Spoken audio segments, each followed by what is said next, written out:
Bismillahirrahmanirrahim.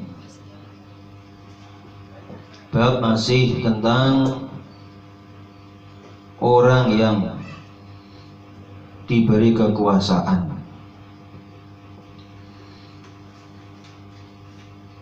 Wa qala sallallahu alaihi wasallam, Rasulullah sallallahu alaihi wasallam bersabda, "Ma min ahadin yakunu ala syai'in min umuri hadhil ummati falam ya'til fihim illa kabbahullahu finnar."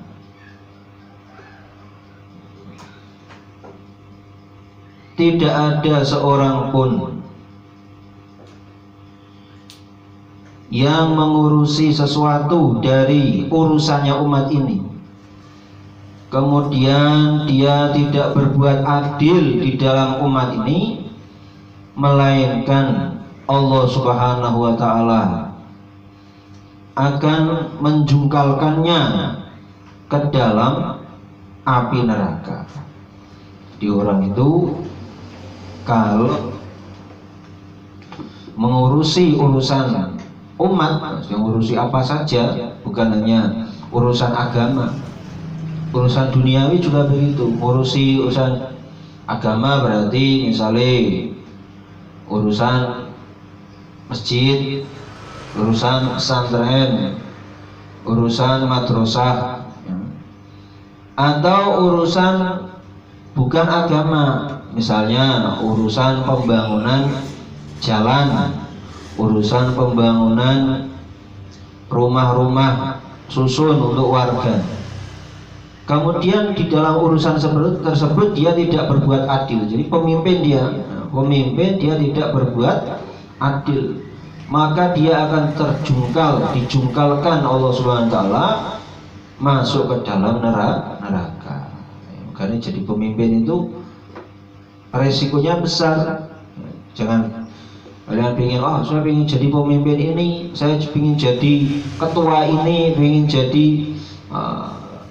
leader atau pemimpin dalam urusan ini. Kalau memang tidak dipasrahi, tidak usah punya keinginan. Kalau memang sudah dipasrahi, mau tidak mau harus dikerjakan. Kemudian kalau sudah dikerjakan dengan adil. Karena kalau tidak adil, maka urusannya itu berat nanti di akhirat.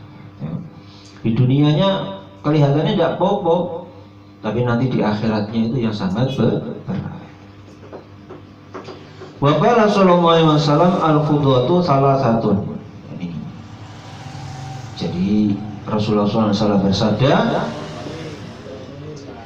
qadhi itu yang kalau bahasa sekarang itu hakimnya, yang hukumi suatu perkara.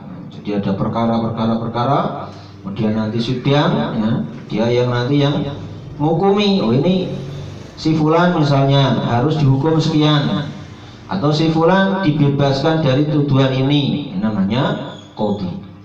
Nah, Rasulullah SAW ini mengatakan qadhi itu ada 3 macam.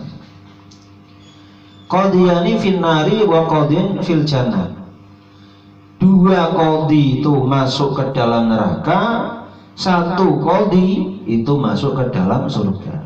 Ini 2 modelnya. Kalau 2 model ini masuknya neraka, yang 1 masuknya apa? Surga. Lah yang neraka bagaimana? Wa rajulun qadha bi ghairi haqqin ya'lamu bidzalika fadzalika finnar. Seorang laki-laki yang memutuskan suatu perkara dengan tanpa hak, dengan tanpa kebenaran, dan dia tahu itu putusannya itu tidak benar, maka orang seperti ini masuk ke dalam neraka. Misalnya ada hakim, ini ada kasus korupsi, padahal dia tahu ini secara bukti-bukti sudah meyakinkan orangnya koruptor, kemudian didukung dengan saksi-saksi, kemudian orangnya juga sudah ditanya-tanya, kelihatannya itu sudah ngaku seperti itu, sudah istilahnya bukti-bukti, saksi-saksi, kemudian sudah menunjukkan semua itu. Dan hakim itu sudah tahu kebenaran itu, mestinya orang ini harus dihukum, ternyata tidak dihukum, dibebaskan. Maka hakim seperti ini, qadhi seperti ini masuk ke dalam neraka.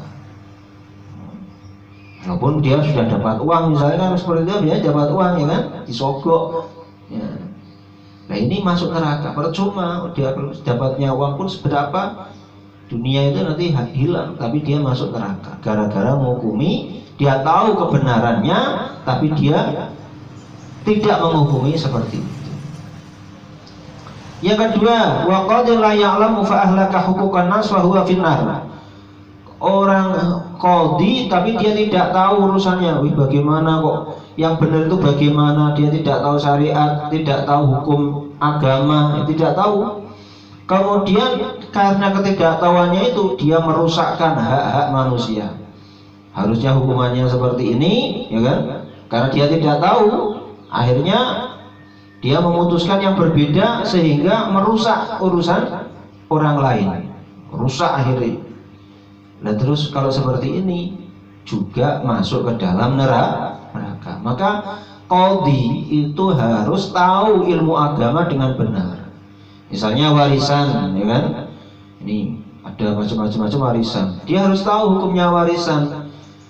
Nah, anak perempuan dapat berapa? Misalnya saudara laki-laki dapat berapa? Oh sudah punya saudara semua, adanya cuma ini dapat atau tidak? Itu harus tahu semua. Kalau tidak tahu, kemudian akhirnya merugikan orang lain. Misalnya laki-laki perempuan, mestinya yang laki-laki dapatnya 2:1, dia putuskan itu sama saja, ya kan? Tidak tahu. Nah, ini kan merusak, berarti merugikan seseorang. Maka dia masuk ke dalam neraka. Kemudian yang satu ini, satu lagi. Wa qadin qada bil haqqi fa dzalika fil jannah. Seorang qadhi yang menghukumi dengan benar, dia tahu kebenarannya, dia tahu hukum syariatnya, dia terapkan sesuai dengan hukum syariat itu, maka setelah diputuskan dan benar seperti itu, maka dia masuk ke dalam surga. Jadi qadhi itu jangan terpengaruh dengan orang lain, jangan terpengaruh dengan ini kalau ini nanti ya, karena ini yang diputuskan itu orang punya kekuasaan sehingga takut begitu. Tidak usah begitu. Tidak usah takut dengan manusia. Manusia itu apa? Manusia tidak kuasa. Yang kuasa hanyalah Allah Ta'ala. Jadi kalau sebagai qadhi, kalau kalian misalnya nanti jadi qadhi, you harus jujur, harus tahu syariatnya, kemudian memutuskan juga harus dengan hak. Karena kalau memutuskan tidak dengan hak, maka juga dia akan masuk ke dalam neraka. Naudzubillah min dzalik. Tapi kalau sudah jadi qadhi, kemudian dia sungguh-sungguh, kemudian dia memutuskan dengan hak, maka dia masuk ke dalam surga. Satu hadis lagi.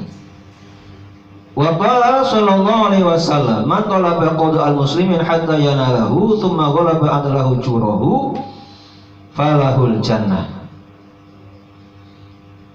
Barang siapa yang mencari keputusan kaum muslimin sehingga dia mendapatkannya, orang ini ingin supaya mengurusi urusan ini, ya, memutuskan, dia yang sebagai hakimnya, kemudian dia memang dipasrai untuk urusan memutuskan itu. Nah, kemudian ketika memutusi ini, dia itu lebih banyak adilnya dibandingkan nyelewengnya, maka dia mendapatkan surga. Sebaliknya, wa in ghalaba juruhu adlahu falahun nar. Kalau menyelewengnya itu lebih banyak daripada adilnya, maka orang tersebut masuk ke dalam neraka. Paham? Jadi kalau orang itu malah, kalau adil dia masuk surga, kalau dia itu nyeleweng dia masuk ke dalam neraka. Maka dikatakan qadhi itu satu kakinya itu sudah siap masuk surga, satu kakinya sudah siap masuk ke dalam neraka. Kalau kakinya itu dia hukumnya lurus, maka kakinya yang satunya itu siap untuk masukkan ke dalam surga, kalau dia itu hukumnya itu nyeleweng, kakinya yang satu siap masukkan ke dalam neraka. Nauzubillah min dzalik. Wa qala sallallahu alaihi wasallam, Allahumma shalli wa sallim alaihi, man uliya min amrin nasi syai'an fahtajaba an ulil du'fi wal hajati itajaballahu anhu yaumal qiyamah. Barang siapa yang dipasrai urusan manusia apapun itu bentuknya, kemudian dia dengan urusan itu, ya, dengan kekuasaannya dia menghalang-halangi orang yang lemah, orang yang memiliki hajat, maka Allah akan menghalang-halanginya nanti pada hari kiamat. Maksudnya menghalang-halanginya dari masuk surga. Jadi orang kok dijadikan penguasa, dijadikan pemimpin, ya kan? Kemudian dengan kekuasaannya itu diakhiri orang-orang yang miskin, orang cilik, ya, atau wong cilik itu, dia kemudian malah ditindas. Yang penting dia kan dekat dengan orang-orang kaya supaya dapat keuntungan-keuntungan. Orang-orang seperti ini, orang yang menghalangi hajat-hajatnya orang yang lemah, maka orang seperti ini adalah orang yang masuk ke dalam neraka. Ini pemimpinnya harus hati-hati, jangan dipikir oh saya jadi penguasa senang, kalau sudah jadi lurah punya kekuasaan begini-begini, ya kan? Kalau jadi gubernur kekuasaannya begini-begini, kalau jadi presiden kekuasaannya begini-begini. Kalau nanti dia itu dengan kekuasaannya kemudian menghalang-halangi, ya, atau menindas orang-orang yang lemah, orang-orang yang memiliki hajat, orang-orang yang tidak mampu, nanti orang seperti itu kalau mau masuk surga dihalang-halangi oleh Allah Subhanahu wa ta'ala sehingga tidak bisa masuk surga. Na'udzubillah min dzalik.